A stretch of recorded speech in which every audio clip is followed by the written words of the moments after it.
Hello there guys, and welcome back to Reborn with Michael Watson. Today I'm talking about how I surrendered myself to God for the last 12 months. I literally given myself over to the divine, and my life is transforming. Now this is going to be an interesting journey, because when you do that, it doesn't mean your path is always like this. When you surrender to God, when you give yourself over to the divine and say, work through me, channel through me, guide me to where I'm meant to be, it doesn't necessarily mean that you're going to just peak and continue peaking. You will grow. You will have amazing growth, but it will take you through a journey. So I'm going to try and explain that journey a little bit in this video today. If you like Spirituality Simplified, please consider like, sharing and subscribing. Comment down below if you find the video helpful. Helps more people to see the video. Also join my free Facebook group and check me out on Instagram, because I'm on there too. Now listen guys, I've got to say this. The first thing here is I only talk about what I've experienced on this channel or my clients have been through. And I'm telling you, one of the major aspects of my life that I do now is I've surrendered myself to the divine, given myself over to God. Now, I'm not inherently aligned to any religion per se, but I use the Bible as a manual. And I started to realize that I needed to rest in the presence of the divine. And that started to really make me think, what does that even mean, to give myself over to God, to surrender to God? Some people, you could even say it's like Michael Singer's surrender experiment. Surrender to God, the divine, to life. Life will have a way of expressing itself through you. This is the thing that was really interesting for me, because what happens when you do surrender yourself to the divine? You start to become God intoxicated. And this is a beautiful aspect. This is where you have a real release of energy. And you will start to see massive improvements in your life. I'm going to tell you how I surrendered over to God, but I want to talk about this. I did have a massive shift in my experience this year. I've gone from here, I've gone from right down here to up there. Like, it's been crazy. I'm so immensely grateful. And you know how I talk about gratitude. This is a natural gratitude from a place of peace. But I firstly needed to understand, what is God to me?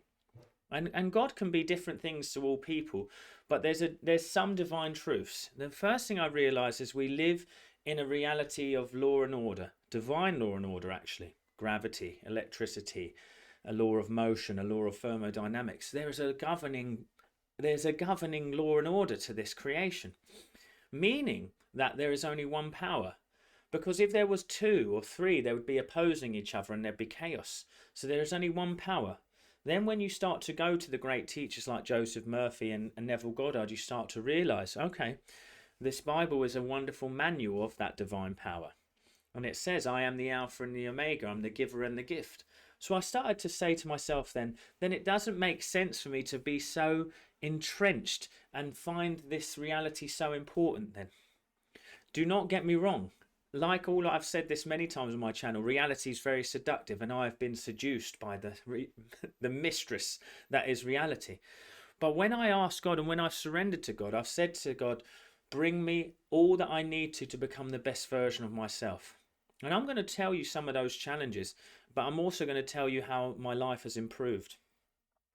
So I started to realize that through the wonderful teachings of Joseph Murphy and Neville Goddard, that the divine lives in my deeper mind, or in my imagination. I started to realize that my body is governed by three-dimensional laws, but my imagination and my mind is an infinite four-dimensional thing. It can live on a different plane. It exists. So what I realize is, if I start to intend here, it will take time on this three-dimensional reality to manifest. But my imagination is a four-dimensional thing which has no time, space. It all exists now in the wonderful present moment. But my body must go through a process to then experience it. So then there was this idea of, if you surrender to God, then the process that you have to go through is meaningless, because you know what the result is, because you trust in that presence. And it is said so beautifully and so effortlessly, and I'm going to make sure that I get my wonderful quotes up here, is that, you know, when we go to the trust, when we go to the Bible on these areas of trust, like Psalms 115 verses 4 to 8, but their idols are silver and gold, made by human hands, their mouths but cannot speak, eyes but cannot see, Those who make them will like them, and so will all who trust in them. Okay? And this was about saying trusting in creating things limits us. And it says in the Bible, I am a jealous God, worship no others but me. And that really sung to me. It said, put every bit of faith I have in God, and let's see what happens. So I decided to do it. So I started to always notice how much I was seduced by reality. I was seduced by it regularly. And situations come up that inherently could seem bad. But then I realized, and through this spiritual growth, is that no situation is inherently good or bad except thinking makes it so. And so it's my reaction to that thing that was we were deciding whether it was good or bad inherently. There is no good or bad. There's only a situation. So I started to work on releasing, letting go. And then from this releasing, intoxicating my mind with divine truths and prayers and visions. What started to happen is I went from someone who was having, a lovely time coaching wonderful people. My business started to explode in a way that I can only say is a miracle. I started to work with such delightful, wonderful, amazing people. My marriage went through its turmoils, but it came to a divine solution. I no longer drink alcohol. I've lost 1.5 stone of weight. I have healthier than I've ever been. When I did have a slight health scare that I was speaking about on the channel, it was divinely eradicated. And that is because I give no power to anything. I give no power to anything, but then that thing, it compelled me to take these actions. You see, when you become God intoxicated, you're compelled to express that same version of energy into your life. And we're told in the Bible, as in heaven, so on earth, as within, so without, as above, so below. And it's like, okay, so my only job to become God intoxicated and to surrender to God is to only ever let my mind be saturated by divine truths. Will I react? Will I find life frustrating at times? Yes. But then it's only that. My prayer therapy is about letting go. You see, one of the things I learned by surrendering myself to God and the understandings that brought was there's nothing that I need to add to myself. And I really want you to hear that in the back. And if you hear this in the back, just say that in the comments. There is nothing I need to add to myself. And really mean it. You don't add anything to yourself. You let go of the stuff that is holding you back. You see, the true you underneath this physical being, underneath this meat suit, is perfect, is whole, is never judgmental, is never frustrated. That's your beautiful awareness. And I started to realize the God presence, the spark of the divine, lived in my awareness. So if I could start to become aware of this, how my body is reacting, which is literally, you've got your conscious mind and your subconscious mind. The body is the embodiment of your subconscious mind. It's telling you how you really feel. And I always say it's your lie detector. So when you're doing your prayers and affirmations, but you're saying I love you to yourself, but your body goes, no, you don't. That's a chance to work with it. You can train that part of yourself, to the deeper mind, to fall in love with the self. Does that make sense? So from there, the only steps to take are to now reiterate divine truths. Divine peace fills my soul. Divine love saturates my entire being. I'm divinely guided in all ways. The infinite intelligence that works through all processes of life is guiding me towards love, serenity, success, health, harmony in all areas of life. This is the divine truths of life that you need to know. This is the truths. So now you understand. There is a divine law and order to life. When I surrender to it, divine law and order then govern my life. And that's the beautiful thing. So you start to become like the water.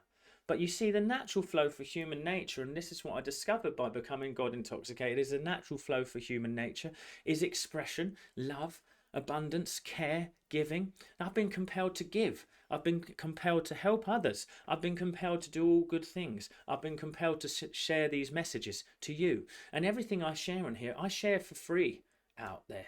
If you want to work with me, of course, come and work with me, and you need one-to-one advice. There is charges for that. But everything I give out here, I give freely. I give everything lovingly. This is my truths. I'm telling you my truths that I know to be true. And I live this way, and it's a lifestyle. And it's a lifestyle of not emotionally embracing that in reality which you don't want, because your reality is but a reflection of what's going on inside of you.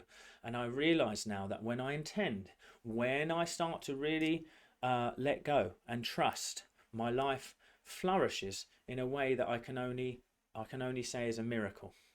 And I'm telling you this, and you can use this innate power within you to create harmony, beauty, and all good things, or you can use it to create discord, problems, issues, and all of this. And we do it through reactionary states. You see, learning to let go and surrender to God means that nothing outside of your inner environment has any true meaning, because God is working through you and guiding you. So it's like, if you have a problem, it's because it's going to bring you to a wonderful solution, a wonderful expression. Sometimes you need to go into the storm to come out the other side, a changed person. So that's what I know to be true. So I've been through my fair share of storms with some health issues, relationship issues, and even frustrations around certain areas in the business. But once I surrendered, let go, and trusted God is my shepherd, yea, though I walk through the valley of the shadow of death, I shall fear no evil. Evil, think about it, it's living backwards. It is the backwards, live, live, evil, live. You know what I'm saying? So it's like, do not surrender to any evil, because that's living life backwards. Do not fear it. The only thing to let go of is fear. And then life will flow through you in a wonderful channel of joyful, harmonious, loving energy. This is the message you needed for 2025. Like, share, and subscribe. If you are looking for extra support, come and reach out to me. Let's make 2025 the best year yet. And I'll see you soon, guys.